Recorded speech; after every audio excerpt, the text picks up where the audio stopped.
Eldridge. A small town, quiet, peaceful. Life moved slowly, like the seasons changing. Autumn arrived, leaves fell. A blanket of color covered the ground. The air was crisp, the days grew shorter. Night came early. Robert was a teenager now. He was happy. He had friends. They laughed. They played video games. They ate burgers. Life was good. He was in love. Sarah, she was beautiful. Robert had almost forgotten his childhood. Almost. But some things are hard to forget. Things that go bump in the night. Things that hide in the shadows. Things like Mabel's doll factory. The factory was closed now. Abandoned. Boarded up. But the memories lingered.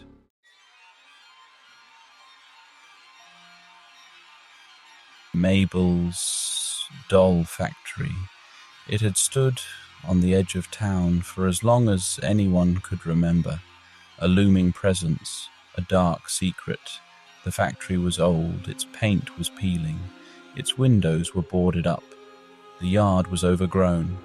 Weeds grew wild. The factory had once been a place of joy. Children's laughter filled the air, dolls were created, dreams were made. But something changed, something went wrong. The laughter stopped. The dolls became silent. The factory fell into disrepair. There were stories, whispers in the dead of night. People told tales, dark tales, tales of accidents.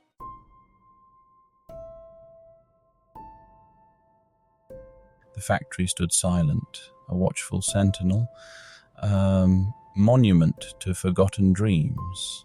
Its shadow stretched out, long and dark. Brian Small, a young man haunted by his past. He lost his arm in a motorcycle accident. A constant reminder, he wore a crude metal prosthetic. One night, Brian felt drawn to the factory. An urge. Brian's heart pounded. He felt a presence, something dark, something evil. He was drawn deeper into the factory. He stumbled through the darkness. Who's there? He saw her then, a figure in the shadows, a woman. Her eyes glowed, red, like hot coals. She spoke, her voice, a raspy whisper. "You're lost," she said, her voice echoed. Brian tried to speak, but no words came out. "I can help you," the figure hissed. "I can give you what you crave." "They call me the Dread Mare," she purred, "in exchange for your soul." Brian hesitated.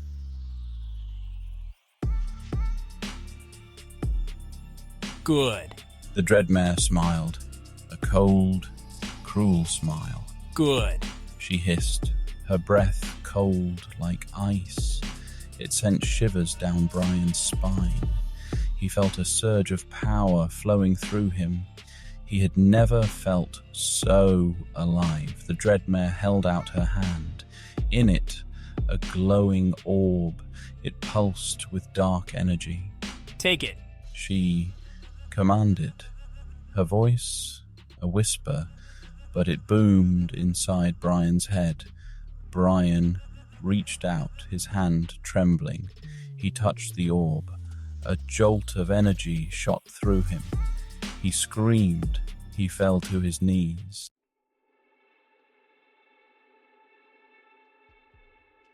Brian woke. His head throbbed. He was lying on the cold floor. The factory was silent, except for the sound of his own breathing.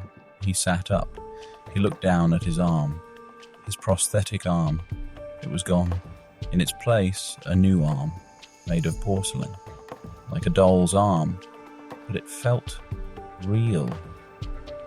He could move it, feel it. It was perfect, more than perfect. It was powerful. He stood up, he felt different. stronger.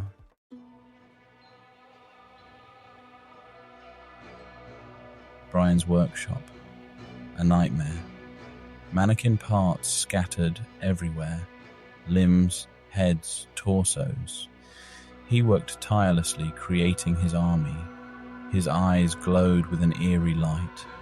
He had found his purpose, to spread the Dreadmare's influence, to bring darkness to Eldridge and beyond. He would start small, subtle. He would plant seeds of fear, seeds of doubt.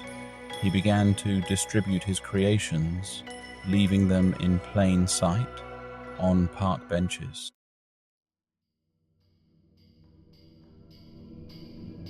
The old doll factory hummed, a low, constant vibration. It pulsed with dark energy. This power, it was intoxicating, addictive. I was changing, becoming something more, something other. He looked at his hands, porcelain, smooth, strong. He flexed his fingers. He felt the power coursing through him. He was no longer human, not entirely. He was something else, something more. The mannequins watched me. Their blank eyes followed my every move. They were my creations, my instruments, my army. I would use them to reshape the world in my image.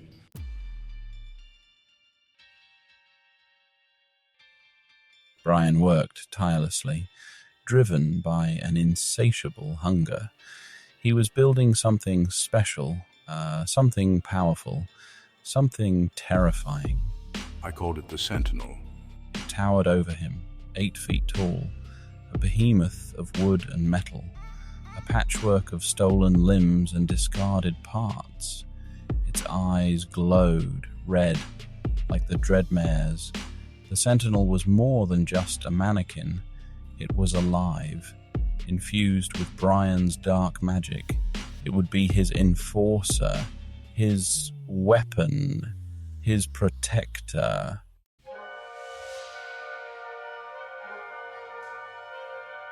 The night was dark. The fog hung low. Eldridge slept, unaware of the danger lurking in the shadows. I sent the Sentinel out, a test, a demonstration, a warning. He watched from the factory roof as the Sentinel moved through the streets. It moved with surprising grace for something so large. It crushed cars, ripped down streetlights. Its footsteps echoed like thunder.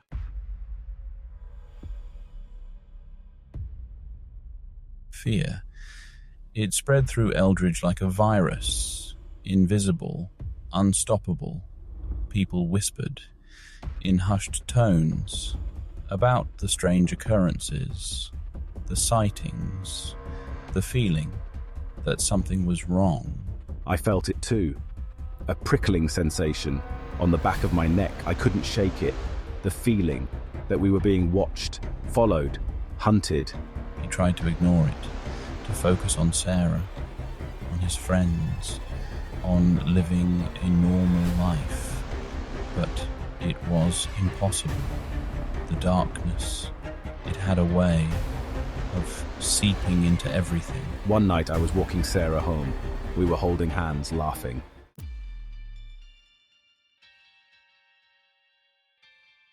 Robert knew he couldn't ignore it any longer. The darkness, it was back, and it was connected to Mabel's doll factory. He had to do something. He had to protect Sarah, protect his friends, protect his town. I went to the library, the old library, on the edge of town. I had heard stories, whispers, that the library held secrets, ancient knowledge, forgotten lore. He found an old book, hidden away.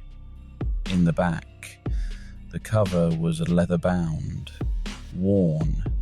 The pages were yellowed, brittle. The book smelled of dust and decay. I opened the book and began to read.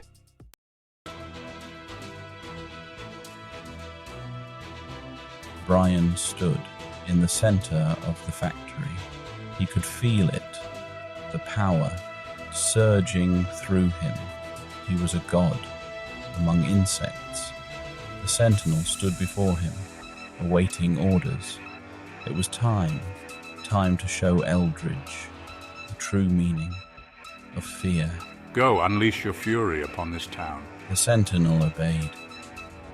It smashed through the factory wall like it was made of paper. It lumbered into the night. Its eyes glowed red.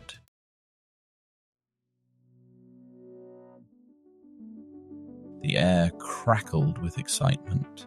Music pulsed through the house. Laughter echoed down the street. Robert's parents were out of town.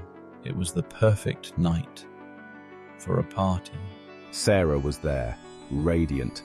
Her smile lit up the room. I couldn't take my eyes off her. I felt invincible, like nothing could touch me. Tonight was about forgetting, about being young, about being alive. The house throbbed with music and energy.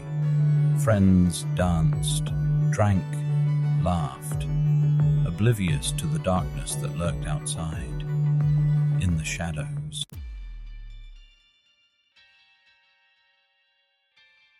A crash. From downstairs, the music stopped. Silence fell, a cold, eerie silence. Robert felt a knot tighten in his stomach. Something was wrong. He could feel it. I went to investigate, followed by Sarah and a few of my friends. We crept down the stairs, our hearts pounding. The air grew colder with each step. They reached the living room. The front door was wide open. The room was in chaos. Furniture overturned. Lamps smashed.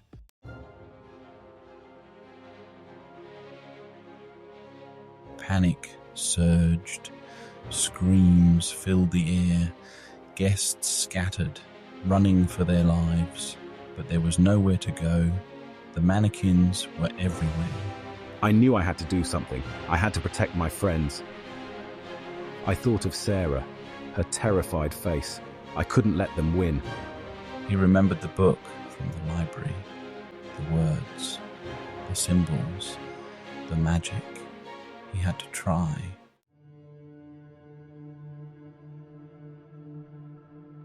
Section 4. A momentary reprieve. Robert grabbed the shotgun. It was heavy, cold. He had never held a gun before, but he knew what to do. He had to act fast. He racked the shotgun. The sound echoed through the house. He aimed at the nearest mannequin. Its eyes glowed, mocking him, challenging him. "Get out of my house!" Robert roared. He pulled the trigger. The shotgun blast was deafening. The recoil knocked him back.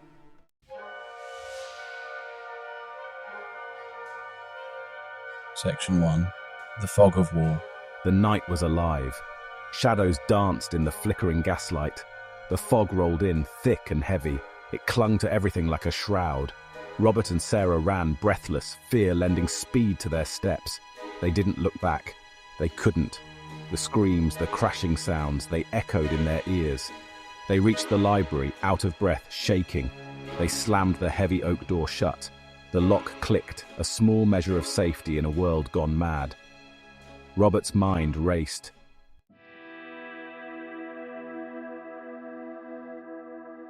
Section 2. The trap. The library was a sanctuary, silent, still. The air thick with the smell of old books and forgotten knowledge. Robert paced, thinking, planning. He had to use what he knew, what he had learned from the book, from the whispers, from the shadows themselves. He had to fight magic with magic. He found what he needed in the back, hidden in plain sight. A trap, an ancient ritual to bind a powerful entity. It was dangerous, desperate.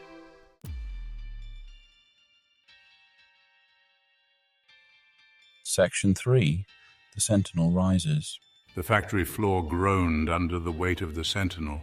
Brian stood before it, his eyes burning with dark energy. He could feel the town's fear. It fueled him, empowered him.